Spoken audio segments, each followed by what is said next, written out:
अब ये रुदन करता कौन आ रहा है इधर? मेरे भाई बहन, तब तक तारा नजदीक पहुंच चुकी थी। ओह, मेरी तारा, मेरा पुत्र रोहित नहीं रहा, सूर्य वंश का चिराग बुझ गया। विधाता, मेरे भाग्य में क्या लिखा था तू? सूर्य वंश के एक वारिस को भी मैंने गंवा दिया।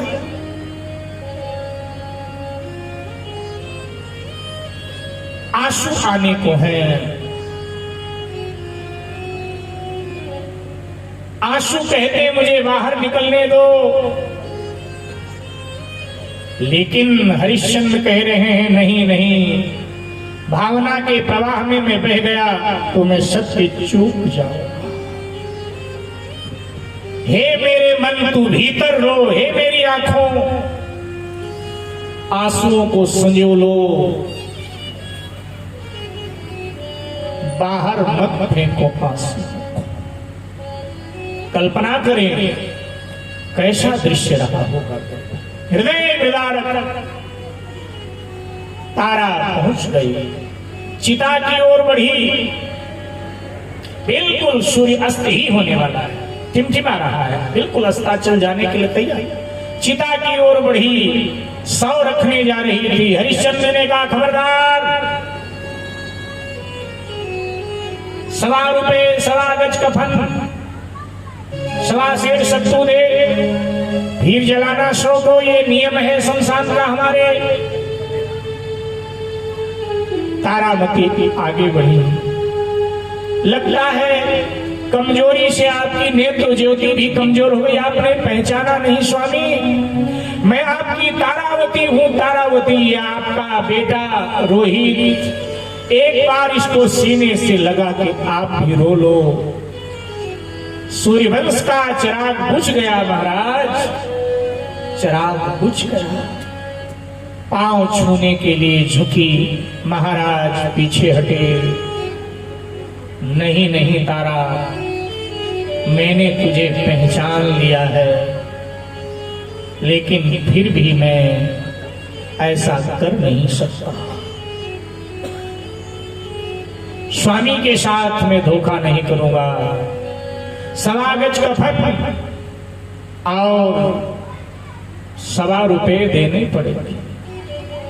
महाराज विचार कीजिए, आपका बेटा बिना कफन के है, ये तो मैं साड़ी का आधा पल्ला जो सर पे लेती थी फाड़ कर लपेट कर लाई हूं। आपके पुत्र को कफन नसीब नहीं हुआ और आप हमसे महाराज कफन मांग रहे हैं। 1.25 रुपए कहां से दूं पतिदेव? ये आपका बेटा है। तारे, तेरी बात ठीक है, मजबूरियां तेरी मैं समझ रहा हूं, तू भी मेरी मजबूरियां समझ। मैं 1.25 सेर सत्तू छोड़ सकता हूं, क्योंकि 1.25 सेर सत्तू पर मेरा अधिकार है, वो मुझे मिलता है। मैं अपने हिस्से की वस्तु छोड़ सकता हूं, मुझे अधिकार है। लेकिन जो मेरे स्वामी को मिलता है, मेरे मालिक को मिलता है, वो मैं नहीं छोड़ सकता। मैं अपने कर्म से नहीं गिरूंगा।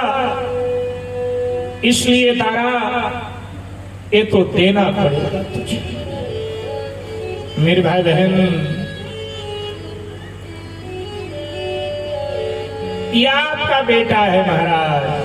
और तब दृढ़ होकर के हरिश्चंद्र जी ने कह दिया, तारा, ना मैं इसका पिता, अब मैं इसका पिता नहीं हूं। जब मैं अयोध्या का सम्राट था तब ये मेरा पुत्र था, मैं इसका पिता था, तुम मेरी पत्नी थी, मैं तुम्हारा पति था। ना मैं इसका पिता अब, और ना ये मेरा लाल,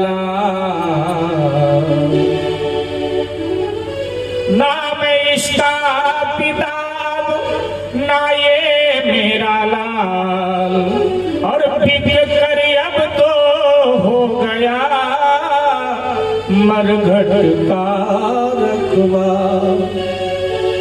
अब तो मात्र मरघट का रखवाला हूं तारा, इसलिए देना पड़ेगा, कहीं से लाओ।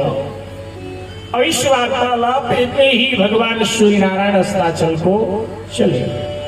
जा तारा, सूर्य नारायण अस्त हो गए और सूर्यास्त के बाद में सौदा वर्जित है, इसलिए जाओ, अब कल आना, प्रबंध कर लेना कहीं कल आना।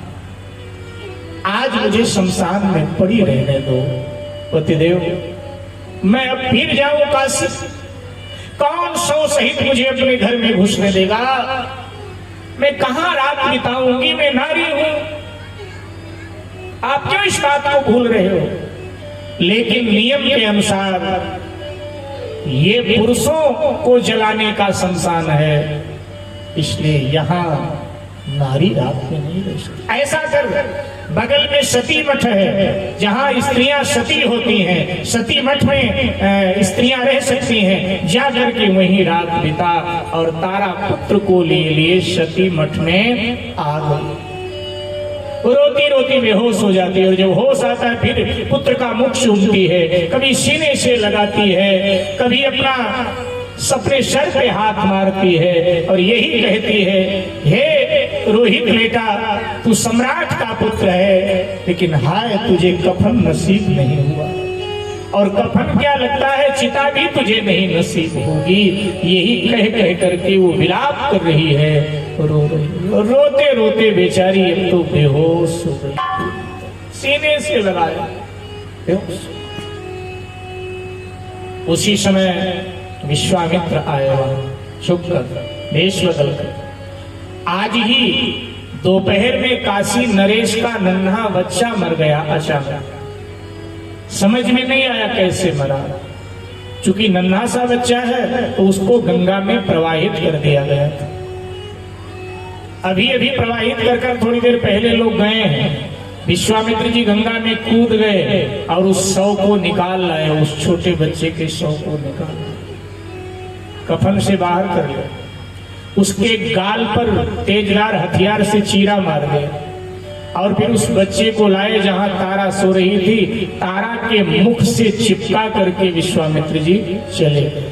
जाकर के काशी में शोर किया, कोई डायन सती घाट पर पड़ी हुई है और राजा के बच्चे को उसी ने मारा है, उसका खून पी रही है, उसी ने मारा है। जैसे राजा को ये पता चला, आदेश दिया, राजा के सैनिक काशी की लोग सब दौड़ पड़े। राजा ने उस डोम को तलब किया जिसके पास ठेका था, रे कैसा है तेरा नौकर जो शमशान पर रहता है, वहां डायन है, हमारे बेटे को डायन ने इसका मतलब मारा, और उसे कुछ पता नहीं।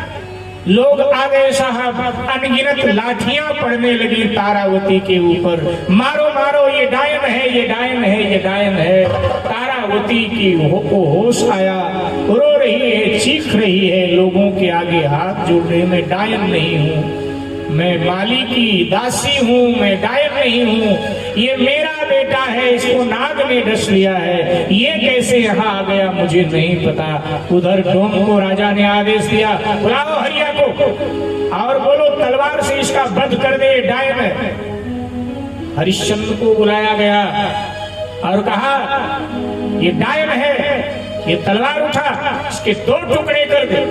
कांपते हाथ से हरिश्चंद्र ने तलवार पकड़ा, तारा की ओर बढ़े। तारा रो पड़ी, महाराज आज बता दो कि मैं डायन नहीं हूँ, मैं अयोध्या के सम्राट की पत्नी पतिव्रता तारा हूँ। पतिदेव, क्या आपने भी लोगों की बातों में आकर के मुझे डायन समझ लिया? वो आदेश करता है, डोम मेरे आदेश का पालन कर, तू मेरा नौकर है, इसके टुकड़े टुकड़े कर दे। और जैसे हरिश्चंद्र ने तलवार उठाया, उसी समय आकाशवाणी हुई, खबरदार, ब्रह्मा विष्णु शिव त्रिदेव प्रकट हो गए। उसी समय हरिश्चंद्र को अपने बाहों में भर लिया। काशी के लोग ये दृश्य देखकर बाहों में भर लिया। राजा, शक्ति की परीक्षा में हर तरह से तू उत्तीर्ण हुआ, और रोहित जीवित हो गया उसी समय।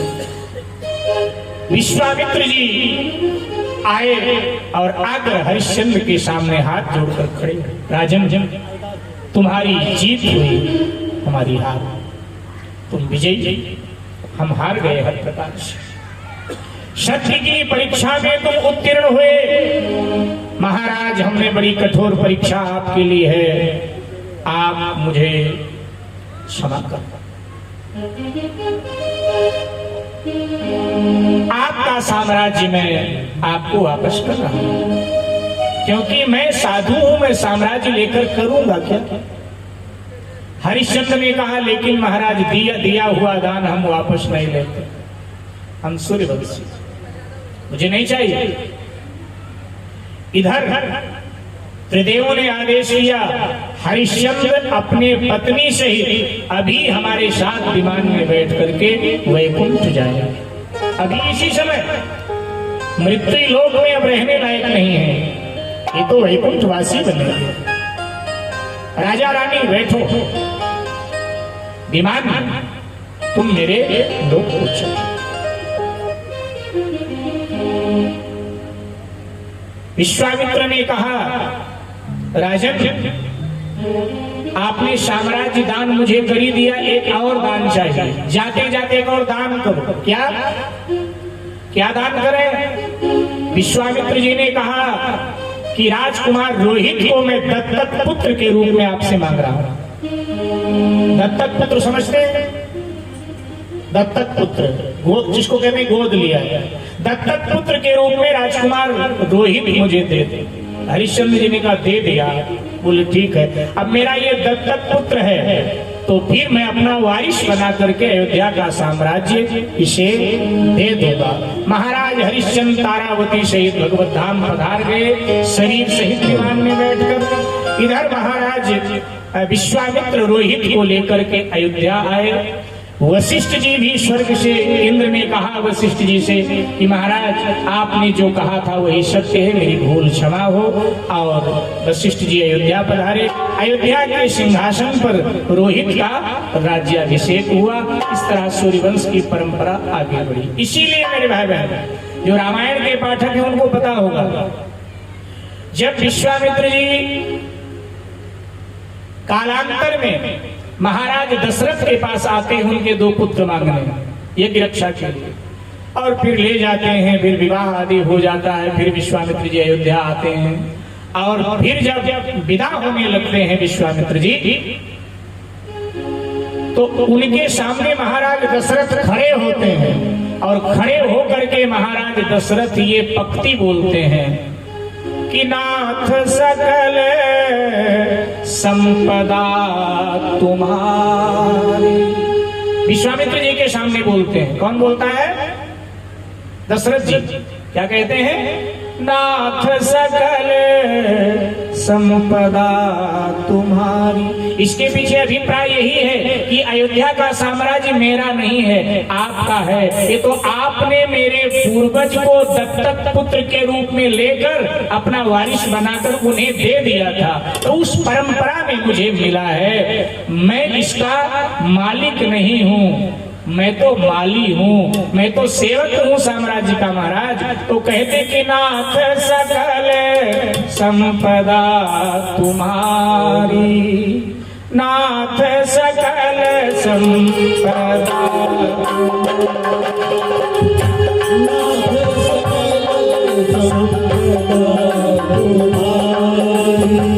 नाथ सकल संपदा तुम्हारी, नाथ सकल संपदा तुम्हारी।